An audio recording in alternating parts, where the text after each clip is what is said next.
What if traveling between different time zones didn't have to be so inconvenient?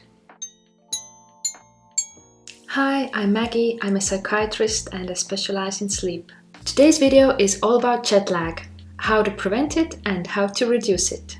Usually our internal clock is connected to a 24-hour cycle of the place where we are living in. We are awake when it's light outside and we go to sleep when it gets darker. But jet lag happens when we travel to a different time zone, usually 3 or more time zones away. When we arrive at our destination, our internal clock is not in sync with the local time there, and it might take days or maybe even weeks to fully adjust, meaning that our vacation or business trip is not that pleasant and we might feel tired most of the time. Jet lag makes it difficult to fall asleep at the right time. We are alert when we should be sleeping and vice versa. And as usual, when we don't get enough sleep, we have difficulties concentrating, thinking. It's even difficult to be emotionally stable. Let's go through the logistics now. Let me show it to you on this globe. I actually don't have a globe of Earth, so this one of Mars will have to do. So let's imagine we are traveling from Eden to Chaos.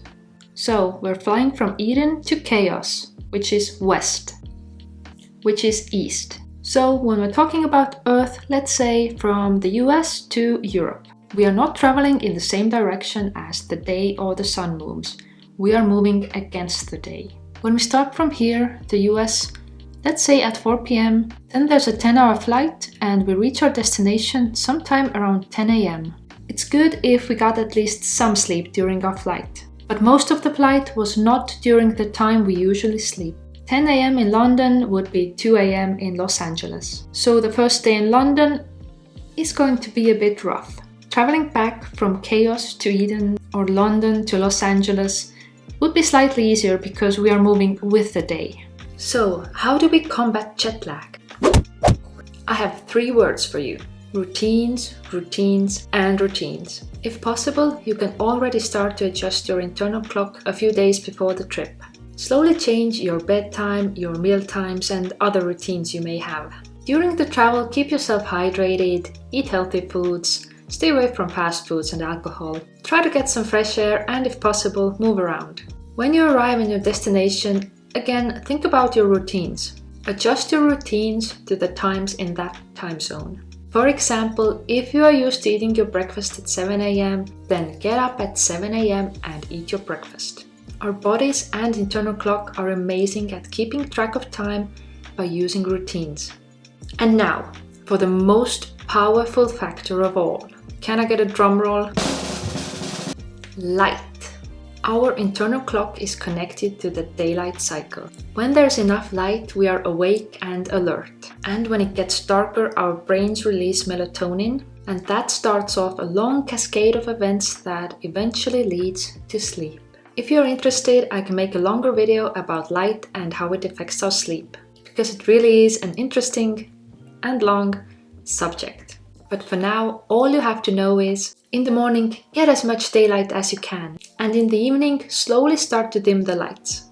Of course, nothing beats sunlight, but there are also daylight lamps, also known as sun lamps or light therapy lamps, and they will also do the trick. Now, if these tips aren't enough for you, you can also combine light exposure with melatonin supplements. Now, there are different factors to take into account, but as a general rule of thumb, it's good to take melatonin about 30 minutes before you want to fall asleep. Here comes the important part. You have to take melatonin every night at the same time until you adjust to the new time zone. Melatonin does not put you to sleep, it helps to adjust your sleep schedule and start the process of sleep. More on melatonin and how it works in the future videos.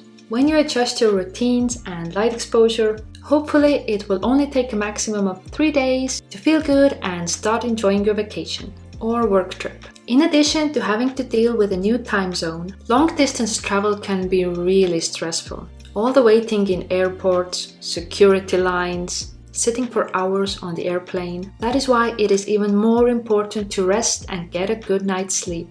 Well, you are in luck. Improving your sleep and health is what this channel is all about. So you are welcome to subscribe. Whatever time zone you are in right now, I hope you have a good night and sleep tight.